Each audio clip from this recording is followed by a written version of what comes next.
Assalamualaikum warahmatullahi wabarakatuh. Kembali lagi dengan podcast IJTI Sangkuriang.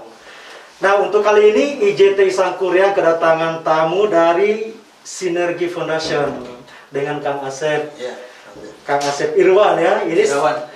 Oh, Irwan. Irawan. Irawan siap.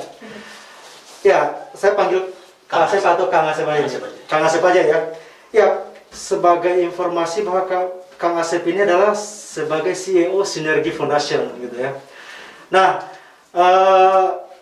karena ini baru pertama kali datang di podcast Sangkuriang, maka kita akan bincang-bincang dulu, kita akan menggali dulu apa sih sebenarnya Sinergi Foundation itu gitu ya. Ini lembaga apa sih Sinergi Foundation ini gitu kan? Kenapa di Jawa Barat kok sampai membooming Sinergi Foundation gitu kan? Bahwa bahkan di kalangan duafa ini dikenal gitu kan Pak.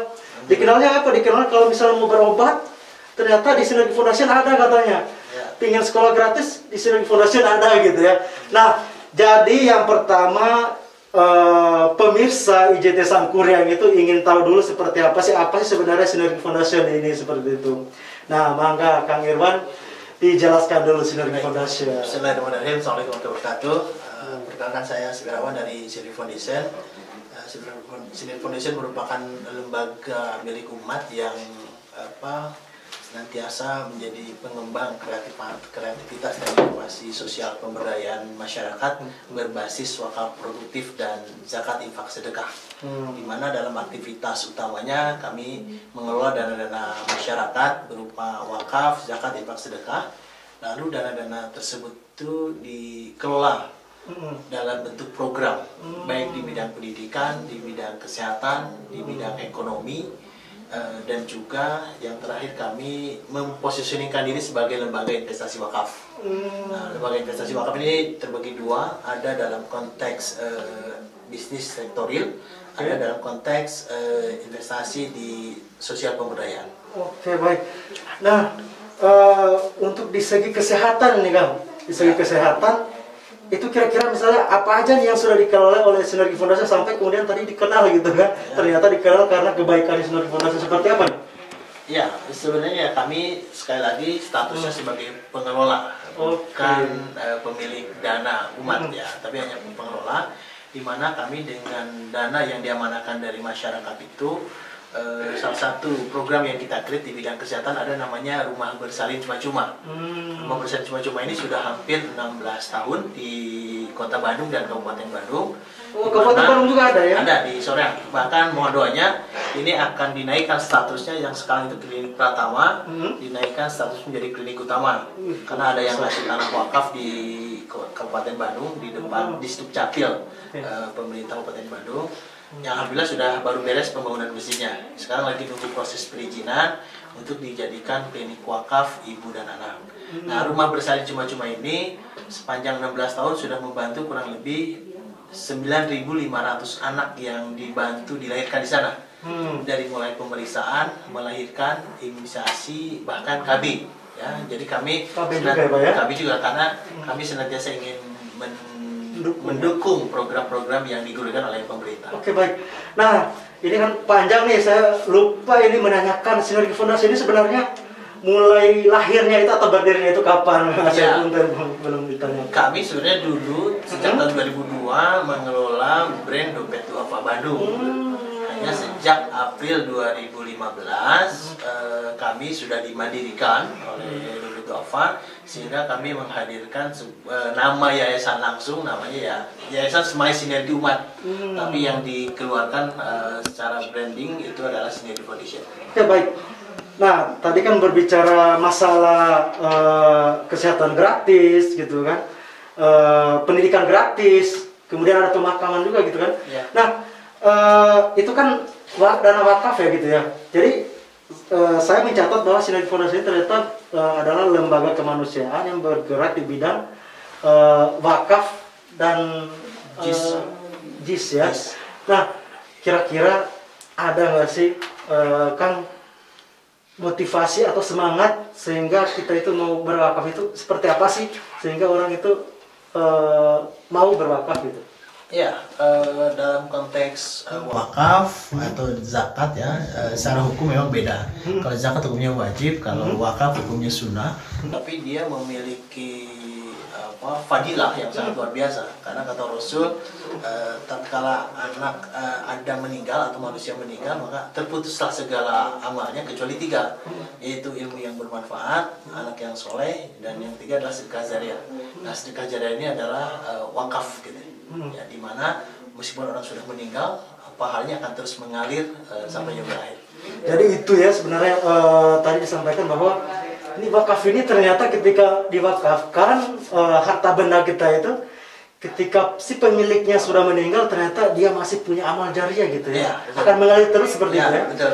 Nah, bisa dikasih contoh mungkin ya, para sahabat atau para ulama-ulama terdahulu yang wakafnya sampai sekarang kira-kira ada nggak sih, sehingga pemirsa IJT Sampurna ini bisa semangat dan termotivasi untuk wakaf gitu? Ya, mungkin seperti yang kita sudah ketahui ya, bagaimana Utsman pernah berwakaf sumur ya.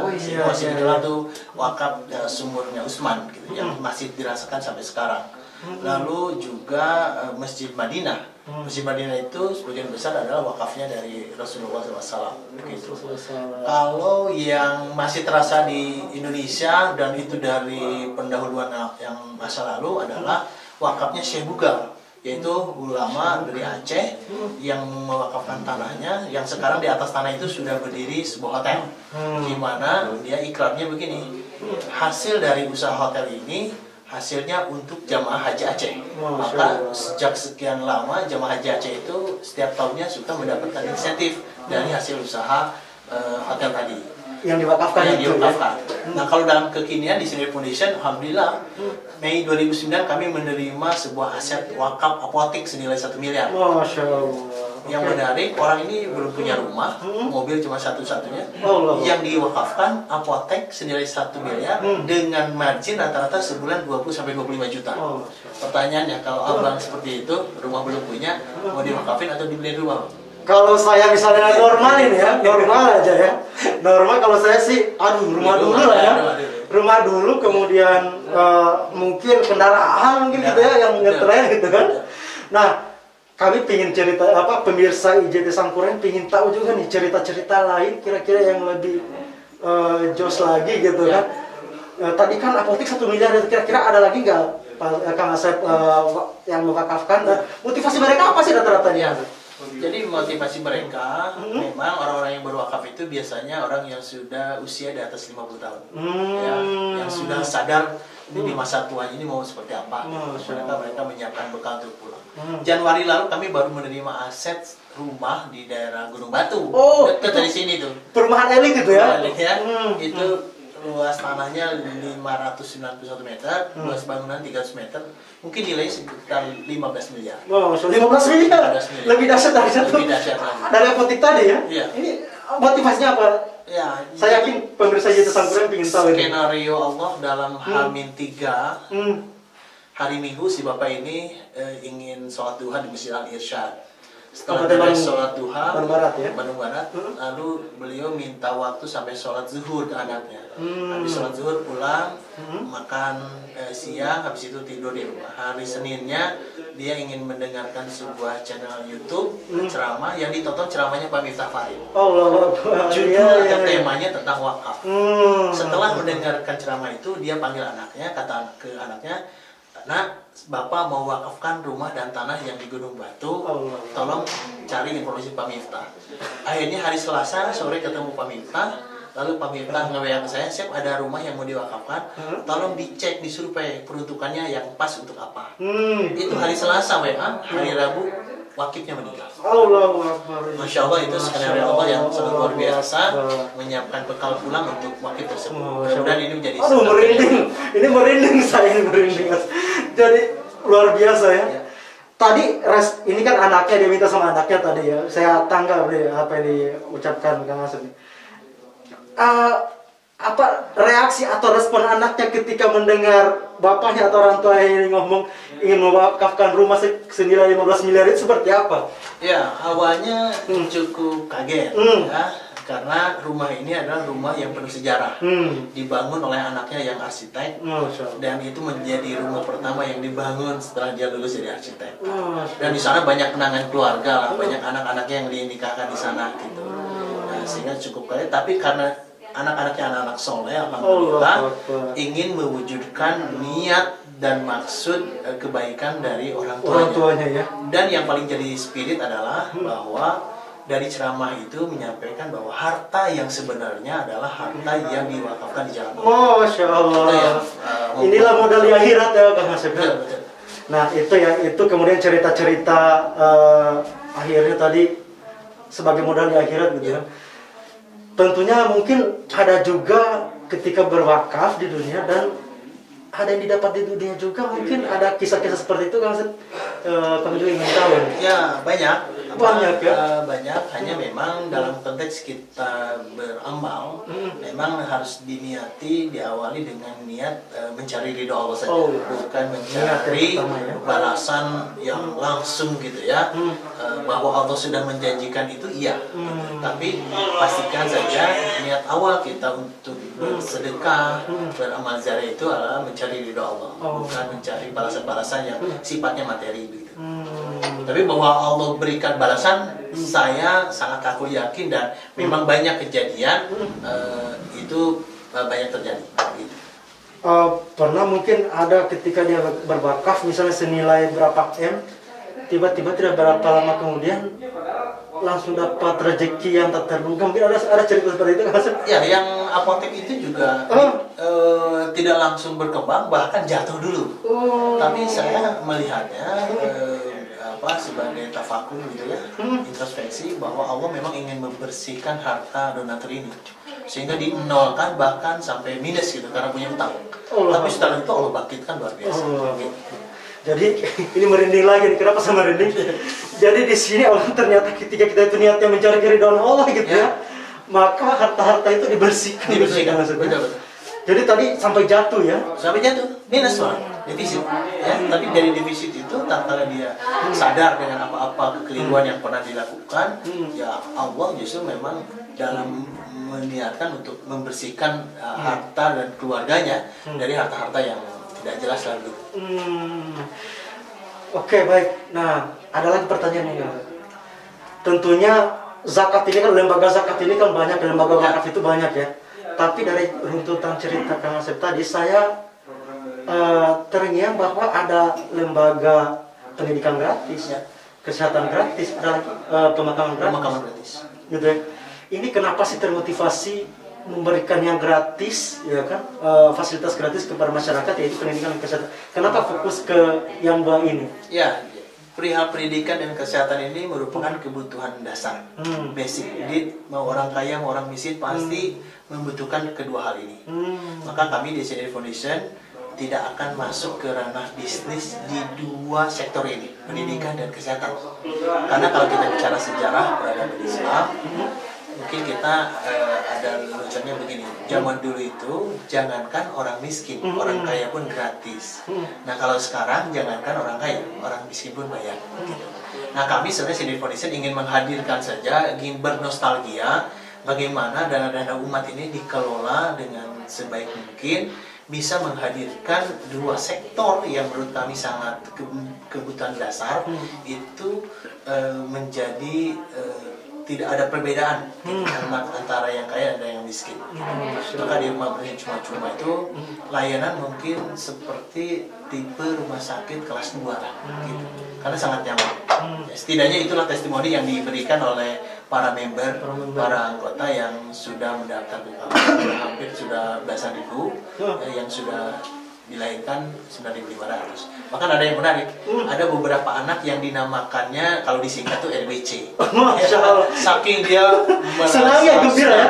Karena bagi mereka dalam keadaan hamil, miskin itu bukan senang dan bahagia. Ada pikiran yang sangat luar biasa. Saya harus meriksa setiap bulan di mana. Saya melahirkan di mana, biayanya berapa. Tatkala ada sebuah institusi kesehatan yang itu memang gratis, didanai dengan zakat, itu sebuah anugerah yang luar biasa buat mereka.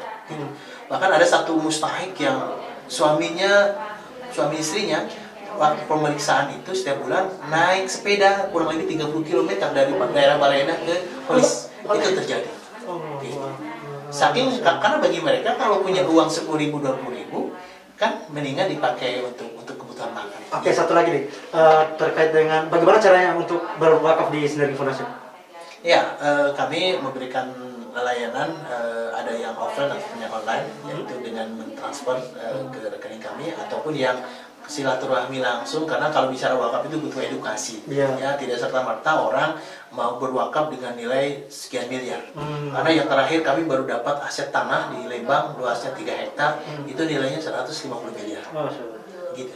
Jadi datang kemana nih orang kalau misalnya ada alamatnya? Kantor kami di Sinergi Foundation di Jalan Pasir Kaliki 143 atau di Gedung Wakaf 99 Jalan Sidomukti nomor 99H Sukaloyo Ciputra. Oke, mungkin patokannya pemakaman pahlawan ya.